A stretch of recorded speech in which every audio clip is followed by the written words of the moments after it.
रात के 11 बजे थे।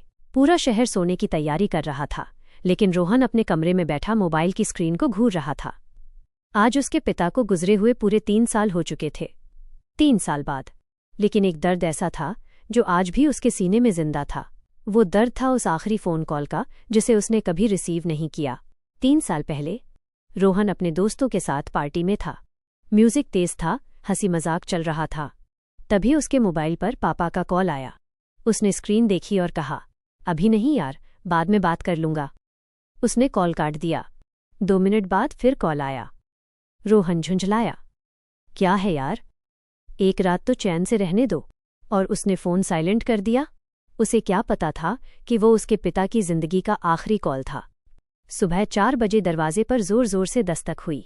रोहन की माँ रो रही थीं। बेटा, अस्पताल चलो। रोहन का दिल धड़क उठा। अस्पताल पहुंचते ही डॉक्टर ने सिर्फ एक वाक्य कहा, हमें अफसोस है। दुनिया जैसे वहीं रुक गई। रोहन भागकर पिता के पास गया, लेकिन अब बहुत देर हो चुकी थी। उसने कांपते हाथों से पिता का मोबाइल उठाया। कॉल लॉग खोला। सबसे ऊपर उसका नाम था। 3 मिस्ड कॉल। उसकी चीख पूरे अस्पताल में गूंज उठी।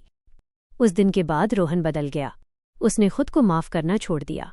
हर रात वो वही सोचता, अगर मैंने फ़ोन उठा लिया होता तो, अगर मैं उनसे बात कर लेता तो, अगर मैं 5 मिनट पहले पहुंच जाता तो। लेकिन जिंदगी अगर से नहीं चलती, और यही बात उसे सबसे ज्यादा तोड़ती थी। एक दिन वो घर की पुरानी अलमारी साफ कर रहा था। तभी उसे पिता की पुरानी डायरी मिली। डायरी के आखिरी पन्नों में एक चिट्ठी रखी थी। रोहन ने पढ़ना शुरू किया। मेरे बेटे रोहन, अगर कभी ये चिट्ठी तुम्हारे हाथ लगे तो शायद मैं तुम्हारे पास न रहूं। रोहन की सांसें तेज हो गईं। उसने आगे पढ़ा, बेटा, मुझे पता है तुम खुद को बहुत दोष दोगे, क्योंकि मैं तुम्हें जानता हूं। लेकिन याद रखना, इंसान अपने हिस्से की कोशिश करता है, बाकी सब ऊपर वाले के हाथ में होता है। रोहन की आंखें भर आईं। डायरी में एक और बात लिखी थी, तुम्हें पता है, जब तुम पैदा हुए थे तब मैंने पहली बार भगवान से कुछ मांगा था।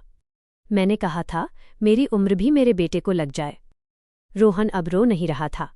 वो टूट चुका था। उस रात उसने पूरी डायरी पढ़ी। हर पन्ने पर उसके बचपन की बातें थीं। पहली साइकिल, पहला स्कूल, पहली हार, पहली जीत, और हर जगह उसके पिता का प्यार भरा हुआ था। आखिरी पन्ने पर लिखा था, बेटा, अगर कभी मेरी याद आए तो ये मत सोचना कि मैंने तुम्हें छोड़ दिया। बस इतना समझना कि मेरी ड्यूटी खत्म हो गई, और अब तुम्हें अपनी जिंदगी की ड्यूटी पूरी करनी है। उस रात रोहन बहुत रोया, शायद पहले से ज्यादा, लेकिन कई सालों में पहली बार उसे थोड़ा सुकून मिला। कुछ महीनों बाद एक दिन वो ऑफिस से घर लौट रहा था। तभी उसने सड़क किनारे एक बुजुर्ग आदमी को देखा। वो बारिश में भीग रहे थे। लोग गुजर रहे थे। कोई नहीं रुक रहा था।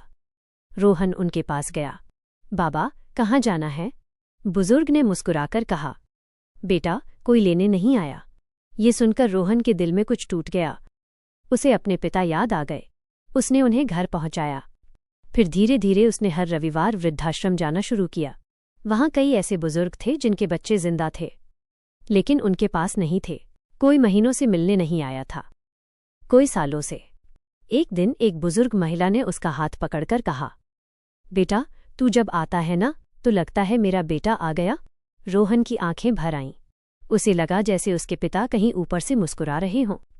साल बीतते गए। रोहन ने एक संस्था शुरू की जो अकेले बुजुर्गों की मदद करती थी। हजारों लोगों को सहारा मिला।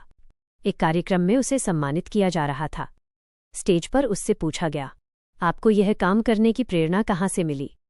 पूरा हॉल शांत हो गया। रोहन ने जेब से पिता की पुरानी तस्वीर निकाली और कहा, एक मिस्ड कॉल से, जिसे मैं कभी उठा नहीं पाया। पूरा हॉल खामोश हो गया।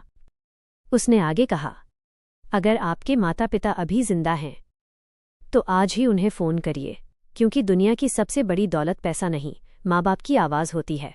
और जब वो हमेशा के लिए खामोश हो जाती तब इंसान के पास सिर्फ पछतावा बचता है। उस रात जब वह घर लौटा, आसमान में चांद चमक रहा था। उसने पिता की तस्वीर को देखा और धीरे से कहा, पापा, इस बार आपका कॉल मैंने उठा लिया। और बरसों बाद उसकी आंखों से निकले आंसू दर्द के नहीं, प्यार के थे।